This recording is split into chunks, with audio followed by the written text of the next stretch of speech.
योग एक ऐसी साधना है या कहिए इसको, जिससे क्या होता है कि हमारा मन एकाग्र रहता है, ठीक है। और जब मन एकाग्र रहेगा तो हम किसी भी काम को क्या करेंगे, अच्छे तरीके से कर सकते हैं। एग्जाम्पल ले लीजिए, जैसे आप पढ़ाई करने बैठते हैं तो आपका ध्यान कहीं भटक रहा हो, वही चीज अगर आप एक दो आसन ऐसा करके बैठिए, हम थोड़ी देर आप लंबी सांस खींच के छोड़िए, फिर बैठिए, देखिए कितना अच्छा आपको लगेगा। या फिर क्यों कहा जाता है कि सुबह के समय पढ़ने से याद ज्यादा होती है, या फिर कहिए कि हमें कोई चीज पढ़ने में मन लगता, कारण है इसका, है ना। क्यों? क्योंकि रात भर आराम करते रहते हैं, रात पे सोते हैं ना, फिर सुबह जब उठते हैं तो उस समय ज्यादा हमारे सारे दिमाग को क्या होती है, टेंशन, तनाव नहीं रहता है, और जो चीज करते हैं वो करने में मन लगता है और याद भी रहता है, ये कारण है।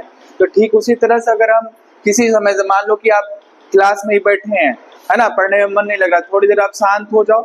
शांत होना भी क्या है, एक कला है, प्राणायाम ही है शांत होना भी। सबसे शांत होना भी संभव नहीं हो पाता, मन एकदम हलचल करते रहेगा, नहीं।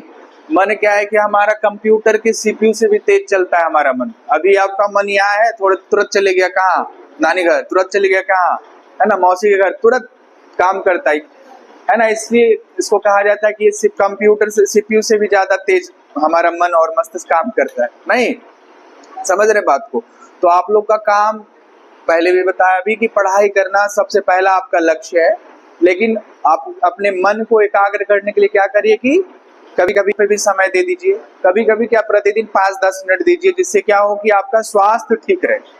जब आपका स्वास्थ्य ठीक रहेगा तो आप किसी भी काम को क्या करिएगा, अच्छे तरीके से करिएगा, है ना। स्वास्थ्य ही हमारा सबसे बड़ा क्या है, धन है, नहीं।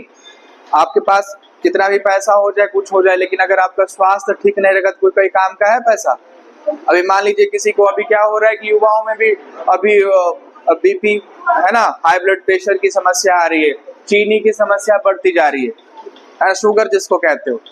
तो इन सबको कंट्रोल करने के लिए आप लोग का तो अभी उम्र है खेल कूद का, खेलना भी क्या है कि एक योग से ही संबंधित है। वो भी आप भाग रहे हैं, जिस चीज में आपको मन लग जाए, मान लीजिए आप ध्यान पूर्वक एक पुस्तक पढ़ रहे हैं बैठ के, आप पुस्तक पढ़ रहे हैं तो वो भी आपका क्या है कि योग ही है। आप मान लो कि खेलने में आपको मन लग जाए तो वो भी आपका योग ही है। कुल मिला के बात ये समझिए कि जिस चीज में आपको करने में एकाग्र लगे, मन एकाग्र हो, कोई कहीं दूसरी जगह ध्यान नहीं भटके, तो वो आपके लिए योग है ना। जैसे अभी मैंने बताया ना कि आप बुक पढ़ रहे हो ध्यान से, कहीं ध्यान नहीं भटक रहा, तो वो आपके लिए योग हो गया, ध्यान हो गया, है ना। मान लो आप कोई काम कर रहे हो घर पे, कहीं ध्यान नहीं भटक रहा है, वो आपके लिए कर्म ही योग है, ये भी कहा जाता है। गीता में तो स्पष्ट कहा गया कि कर्म ही हमारा योग है।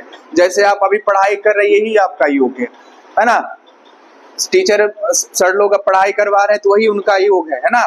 तो हम लोगों को साधु महात्मा तो बनना है नहीं, बस अपने शरीर को क्या करना है, स्वास्थ्य रखना है ना। अपने स्वास्थ्य पे ध्यान देना और शरीर को स्वस्थ रखना है, जिसके लिए आप लोग थोड़ी देर समय दीजिए और योग प्राणायाम पे, है ना, ज्यादा नहीं, 5-10 मिनट आप लोग डेली अगर कर लेते हैं तो बहुत ज्यादा आपको फायदा होगा, है ना। 1-2 आसन मैं बता देता हूँ। जैसे एक आसन है आप लोगों के लिए खास करके भ्रामरी है ना, ध्यान आसन है, ध्यान आसन ओम का उच्चारण वाला, और मकरासन कर लिया करिए आप लेट के, है ना, बहुत आसान है। उसके बाद आप कपालभाति कर लीजिए, है ना। थोड़ी देर मौका मिले तो टहल लिया करिए, वो भी आपका प्राणायाम ही है, समझ गए। तो कुल मिला के बात समझ में आ गई आप लोगों को, तो ये चीजें था योग का, है ना। तो आप लोग अपने को भी समझाइए और तो घर में भी समझाइए अपने छोटे बच्चों को भी। अभी देखो मोटापा बहुत तेजी से बढ़ रहा है, ये भी एक समस्या हो रही है ना। आप लोग की उम्र में तो नहीं बढ़ेगा, लेकिन मोटापा बहुत तेजी से बढ़ रहा है। उसका कारण क्या है कि बाहर का खाना, नहीं समझ गए।